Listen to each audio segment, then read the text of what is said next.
Hi everyone. তো ইউপিতে ভালোই বৃষ্টি হচ্ছে। একদিন অফিস থেকে ফিরে হঠাৎ আমার ইচ্ছা হলো যে একটু পেঁয়াজি খাবো। আসলে এই বৃষ্টির মধ্যে একটু ভাজাভুজি খেতে বেশি ইচ্ছা করে, আর পেঁয়াজি বানাতে তো বেশিক্ষণ সময়ও লাগে না। বেসনও বাড়িতে ছিল, আর পেঁয়াজ তো সবসময়ই থাকে। বেসনের মধ্যে পেঁয়াজগুলো এরকম কুচি কুচি করে কেটে তার মধ্যে নুন আর লঙ্কা দিয়ে দিলাম। ব্যাটারটা ভালো মতো বানিয়ে এরপর কড়াইয়ে তেল গরম করে একে একে ছেড়ে দেবো। খেতে তো আসলে অনেক কিছুই ইচ্ছা হয়, কিন্তু একা একা আর কত কি ভালো লাগে। দেখি এবার যদি অয়ন আসে ওর জন্য এরকম বানিয়ে দেবো।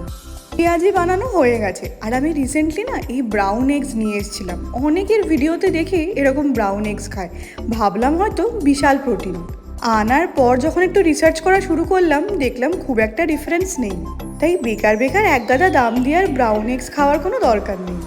এই ছিল আমার রাতের ডিনার, আর এরপর আমি ভেবেছি যে একটু জোয়ান বানিয়ে ফেলবো।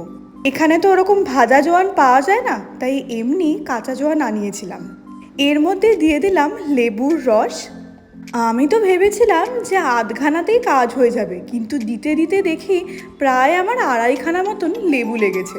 লেবু দেওয়ার পর ভালো করে এটাকে মিক্স করে নিতে হবে, তাহলে নুনটা ধরবে না। এরপর যাবে বিট নুন, তোমরা তোমাদের পরিমাণ মতো দিও।